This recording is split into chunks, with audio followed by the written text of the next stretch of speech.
I'm Corbett Wall with DV Auction, here with your feeder flash for Friday, November the 4th, brought to you in part by Noromycin by Norbrook.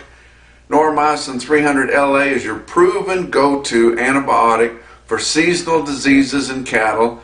It's a must-have in your vet shack, your pickup, your saddlebag, or your four-wheeler. For more information, go to norbrook.com. It's a season of change. We're starting to see the weather turn quite a bit here lately. We've got some snow in the elevations. We've got rains in places that's been needing it real bad. We're going to set our clocks back on Sunday. We're going to take our country back on Tuesday. I hate to get too political, and I always get people complaining on here, but we have got to get some reasonable people in office here going to the U.S. to represent us people, especially in these swing states, Nevada being one of them, Arizona being another one, New Mexico would be great.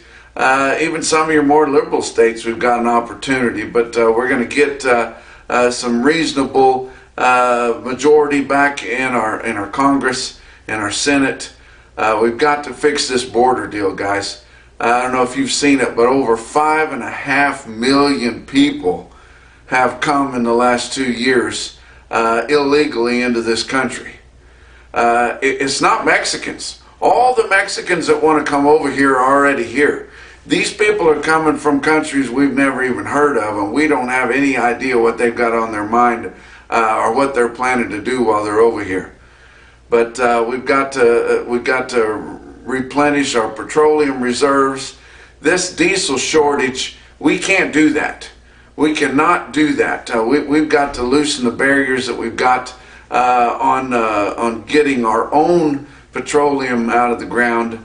It was just 2 years ago we were a net exporter. We were plentiful in energy, and now we're worried about energy. That's ridiculous. We don't have the technology to go all electric. Once we get that, I'm all in it, and I think everybody else is too. We don't have the technology to. It'd be like in 1950 wanting to turn everything over to computers. Yeah, it'd be great, but if they didn't have the technology yet. We don't have the technology yet for electricity. I assume that someday, you'll be able to drive an electric 1-ton pickup and pull a 30-foot gooseneck full of cows up a hill in the wintertime. But we can't do it now. Our economy sucks. They just continue to keep raising the Fed interest rate, but they have to. That's the only way you can stop inflation. That is the only way you can stop inflation, and you have to wreck the economy to get it stopped. And then hopefully they're about there. But my goodness, we've been in tough times here. Get back on agriculture. I look at several reports every day. I give you guys this report every day. It's fairly easy for you guys to pull up and listen to, while you're doing chores or while you're driving from one place to the other things. And I'm really tickled that as many of you watch this as you do. But and I don't always tell where I get everything, but I'm listening to everything I hear everywhere. I don't know where it all comes from, but there's a few reports that I look at every day. One of them is the daily livestock report that CME Group puts out. They've got some good information on there from time to time. The one that they put out for Thursday was really good. It talked about our alfalfa exports. And you guys are thinking, export and alfalfa? We need that, right? Well, we're in a shortage of forage, we're in a shortage of hay, we're in a shortage of all kinds of feed, and the prices are unbelievable. But the third quarter of this year, we had the largest alfalfa export ever recorded. 20% over the previous record, which was the third quarter of last year. Both of those years have been drought years. And we've got the government paying for drought. We've got all kinds of government subsidized insurance paying for drought, and then we're letting all of our hay go. And where's it all going? You guessed it, China. We were in a record quarter, and China took 66% of it. There was only 6 countries that took enough hay from us to amount to anything, and China 66%. They're going to starve us out, guys. They're buying up all of our farm ground. They're completely going to take this country over if they haven't already done it. You know, I was talking to a guy the other day who went to Yellowstone Park, and he said a lot of Chinese people there, and they were measuring shit like they were getting ready to move in or something. But I tell you what, we've got to take a look at ourselves in the mirror and see if we're going to continue to be the global power or not, and who's wanting to take that over and how far along they are at getting that done. And I think China's one of them. On this report, every month we feature a sale barn, a brick and mortar auction sale barn, negotiated sales to the highest bidder type of a place to give some credit to for doing a good job for their customers and posting high markets and just doing a really good job. We try to touch on different places all over the country, but your Zoetis Market of the Month this time is Philip the Giant in Philip, South Dakota. Philip Livestock Auction, I nicknamed it Philip the Giant here several years ago because they were having these huge runs. You know, I mean, way bigger than Oklahoma City. I mean, not as long, of course, through the year, and it's more seasonal. But and then in recent years, they kind of went down a little bit, but back again, huge runs at Philip the Giant here this fall. And they've been peddling those cattle at high prices, doing a good job for their producers and their consigners there, and they've been featured on this report several times for having outstanding quotes. And I want to congratulate Philip Livestock Auction in Philip, South Dakota, for being Zoetis Market of the Month this time. Let's talk about your board on Thursday. December live cattle futures up 55 cents at 151.95. Just kind of jockeying right in there where they think that this 5-area weighted average is going to be this week, and they're probably not too far off right there. February was down 2 cents at 154.87. Back months on live cattle down 20 cents to up a nickel, so not a lot of difference right there. Feeder cattle were down again, and grains were cheaper. That doesn't make a lot of sense other than the fact that your board has been outrunning your index levels all fall here, and we're getting into November here, and they think maybe they need to back it up. It couldn't be because of you know, the feed costs any more than it normally is. You know, on our last visit, we talked about Wednesdays. Grain was down and feeder cattle were up, but they took a lot of that back on Thursday. November feeder cattle down 92 cents at 178 flat. January down 57 cents at 179.42. Back months on feeder cattle down 82 cents, and they were all down till you got all the way out to October of 23, and it was up 12 cents. But for the most part, I don't take a whole lot of stock in your feeder cattle contracts on the CME. They're very, very lightly traded. Any kind of a big fund manager can get in there and bully it around however they want to do it. I was back there and visited back when they had the pits in Chicago there on Wacker Drive, and went back in there and talked to a lot of the guys that traded in the feeder cattle back in those days, probably the same guys that do it now. They just got more gray hair like I do, but they said if you got over 2 or 3 contracts of feeder cattle, everybody on the floor in Chicago knows your name, address, and phone number. And I don't doubt that. You know, that's a little bit blown out, but you know, it's just a very, very lightly traded contract, and CME just offers it basically for just for their customers because they're not making a whole lot of money on it, and they really aren't too concerned about it. Let's talk about your corn. Chicago Board of Trade corn down 8 1/4 cents a bushel at 6.79 1/4. Beans down 13 1/4 cents at 14.26 3/4. Big news here late in the week is Russia has flip-flopped.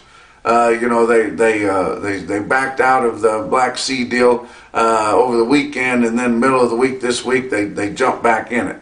and then now they've hinted here later in the week that they may get out of it again. I mean, you just can't take anything that Putin says for truth, because you never know where it's coming from.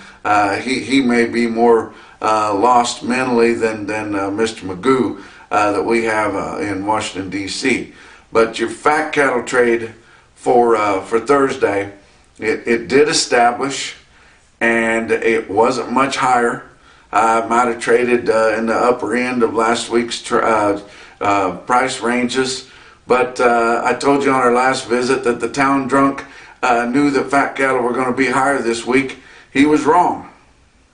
And I go back and think about whenever I was at West Texas A&M University. That's where I got my ag business and economics undergraduate degree and ag sciences master's degree, and my main professor and my counselor, my main contact there was the late great Dr. Don Williams. And I took several futures and options class. I took a graduate course that was called Speculating in Ag Commodities, and one of his rules of thumb was when the town drunk tells you that something's going to happen, it's time to start doing the opposite. And I wasn't even thinking about that when I said it on the last visit, that the town drunk knew that cash fats were going to be higher this week. But sure enough, it didn't happen. Your Packers, they dug their heels in, and for some unknown reason, the few guys that sell negotiated fat cattle thought because the board was down this week, and not down in hunks, just down a little bit earlier in the week on live cattle, that they needed to puke their cattle at steady prices. I've preached it. Of course, not everybody listens to this, but if they're paying attention, if they're opening their eyes when they're driving up down the road, they know that we are really, really tight on market-ready cattle. They should know by looking at their closeouts that the cattle are not grading very well. They should know that packers are really hungry for the top grading cattle because they've gotten spoiled and used to those because of the cattle that got backed up during the pandemic, and they were really obese and they graded really well, and they thought, wow, this high choice and especially prime beef is so much easier to sell. Well, they got used to selling that, and now we don't have near as much of it. We're getting back into what's traditionally normal. But, of course, Colorado, we can't find out what goes on there. That's all confidential. Iowa had 6,800 head confirmed on Thursday, only a little over 15,000 for the week, and they normally sell 25 to 30,000. Now, there's probably some late sales that didn't get put in on Thursday, and there may be some more sales on Friday, but I don't know that the Packers are going to pony up any more money. They might give a little bit of a premium on some really, really fancy, well-finished cattle, but for the most part, they've gotten quite a bit of cattle already bought, and I think they can convince anybody else that wants to sell that they've established the market, and they kind of have. They pulled a lot of contracts this week, and they're not going to have any Saturday kill, although their slaughter levels have been really aggressive all through the major part of this week, and we're expecting that to keep going on Friday, but probably nothing on Saturday, but still an aggressive slaughter rate. But your live prices confirmed in Iowa on Thursday were 152 to 153. That's not all that impressive. Since we passed 150, I mean, we were up there selling cattle 154 and 5 at the very top of last week, at the very end of the week, and we'll probably have a few that way this week, but, just steady is all it is. Your dress market's a little bit higher, 1 to 2, maybe 3 higher in spots, from 240 to 243. Nebraska, 7,800 head confirmed on Thursday, about 11,400 head for the week. They typically sell 30,000. Now they'll get a few more than that, but they may not trade that many more. Who knows? But confirmed live sales on Thursday, 153 to 155. Dress sales from 240 to 243 as well. Kansas, about 7,600 head confirmed on Thursday. That's more than they sold last week. And 11,300 negotiated grid. That's how they're getting people to not negotiate. They call it negotiated grid, but they don't really get to negotiate. They just get the market, and they get a few kickers if they have some well-grading cattle, and that's the way they're enticing guys to sell them their fattest cattle on a negotiated grid. But it's not negotiated, so that it's whatever the market is, and the market's 150. Well, we had that last week. That's steady. They did have one deal of 152 quoted, but that'd be some northern Kansas cattle that went up to Nebraska to kill and really don't count, but they go in the weighted average, but not enough of them to really move it.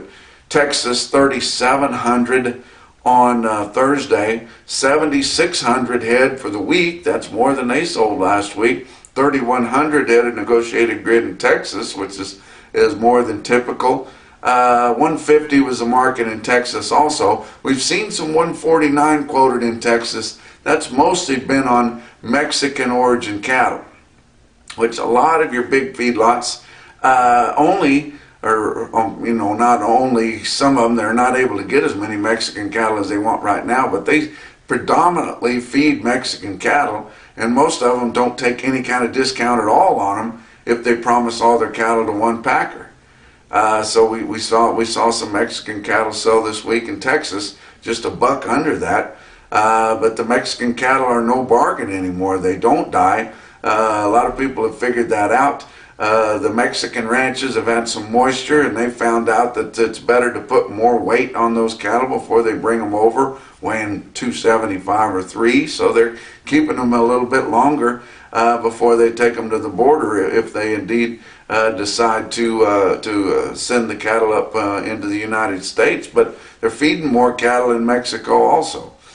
Box beef cutout values were kind of mixed. Choice was up good, up $1.71 at $265.18.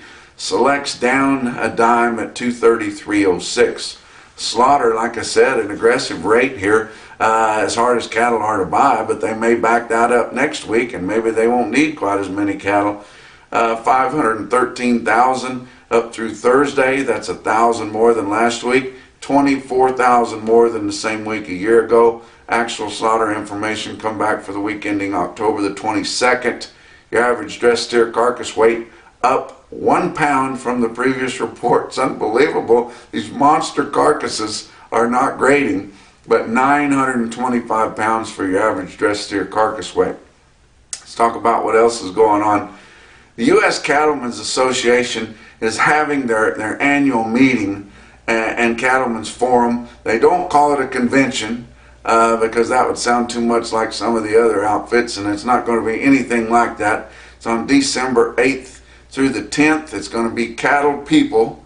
It's not just going to be drug reps, and it's not going to be an ag school, kind of a reunion. It's going to be cattle people that are interested in policy and getting some policy changes and pushing some things similar to what I talk about here. But the block of rooms for the U.S. Cattlemen's Association annual meeting, and it's going to be in Nashville, Tennessee. It's not going to be in Billings, Montana. We've been trying to get them to branch out a little bit, and they finally have, so let's get a good crowd there. And I think we are going to have a pretty good crowd. I've talked to several people that are coming that aren't people that attend those kinds of things. But, if you can possibly make it December the 8th through the 10th, come to Nashville to the U.S. Cattlemen's Association annual meeting. But the block of rooms that they've set aside for that, those close November the 10th. So you need to kind of get with it if you want to make plans for that, and you want to stay in the same hotel we're all staying in, because we're liable to have several cocktails, and you don't want to be out wandering around the streets of Nashville after all that's over. But there's going to be lots of discussion on industry issues. I think you'll find it very valuable to you. You're not just going to go to a trade show and walk around. You're going to meet people. You're going to visit with other people that have similar interests. You don't have to buy tickets to certain meetings. It doesn't cost near as much as what you would be used to for an event like this. They've got several good speakers that's coming. I mean many, including Jim Mundorf from Lonesome Lands. I know a lot of you guys that watch me also watch him. Trey Wasserberger from Sustainable Beef. The new packing plant that's going in at North Platte, Nebraska is going to be there. A guy named Corbett Wall from DV Auction that has the feeder flash videos. He's going to be there. And I just think it'd be a good idea if you guys go, if you can at possible do that. Let's talk about your feeder cattle market, your real-time index on DV Auction. Late in the day on Thursday, sitting at 175.39, down 4 cents, or basically steady. I don't want you guys to forget about the Legends of the Fall special production sale that's going to be held on Friday here today. Check out dvauction.com and look up the Legends of the Fall sale. Get on there early so you can see what all they have to offer. Look at the videos, the pedigrees and everything. They've got a lot of replacement females, a lot of replacement quality heifers, a lot of young pairs, a lot of bred heifers on there. They've got consigners like the King Ranch, the Wagon Hammer Ranch. Adcock's Lazy 71 Ranch has got a consignment of geldings, ranch geldings on there that are proven, and they've got a bunch of weanling type aged horses on there too. Check that out, guys. Let's talk about your big sales on Thursday. Winter Livestock in Pratt, Kansas, 3,300 head. Feeders were not well tested. Weaned calves were sharply higher. Talk about Farmers and Ranchers Livestock in Salina, Kansas, 2,700 head there. I've talked about my distaste for the federal state market reporting in Kansas. Check out the USDA Kansas Department of Agriculture market report out of Farmers and Ranchers Livestock in Salina. The trend is illegible. And so, but it looked pretty good to me. I saw a load of steers weighing 60 head of them, weighed 815 at 185 and a half. Talk about your Zoetis stick out sale of the day was Belle Fourche Livestock Market in Belle Fourche, South Dakota. 5,000 head plus on offer there. Look at these best tested weights on your automated market report from Cattle Market Central. 559 head of 4-weight steer calves, average 458 with a weighted average price of $227.35, about steady with last week. Nearly 1,800 5-weight steer calves, average 553 with a weighted average price of $211.52, about $2 higher than last week on a similar type run. 649 head of 6-weight steers in Bell, average 630 with a weighted average price of $197.13. You look at the heifers, 585 head of 4-weight heifers, average 465 with a weighted average price of $198.50. 979 head of 5-weight heifers, average 551 with a weighted average price of $180.60, and that was down a hunk. They were missing some of their buying power on those 5-weight heifers because it was down, and that's just the way it was, guys. Go there next week. How about some individual quotes? Broken Bow Livestock Market in Broken Bow, Nebraska sells 189 head of 845-pound steers at $190. How about Ogallala Livestock Market? 256 head, 478-pound steers bring $247. Dickinson Livestock, or Dickinson Stockman's Livestock Exchange in Dickinson, North Dakota. You think you just talked about them a couple of days ago. They had another big sale in Dickinson, North Dakota. 4,200 head at the East Barn. That's why they got two different barns. The East and the West Barn had a big run at the West Barn a couple days ago. 4,200 head at the East Barn on Thursday. Sell 108 head of steers, weighed 550 at $227.50 in North Dakota. But the best quote that I saw anywhere on Thursday, your Mackerson No BS top quote for the day, come out of Winter Livestock in Pratt, Kansas. 56 head of thinner green grass steers, weighed 891. You can't find them. Bring $190. And that's your feeder flash for Friday.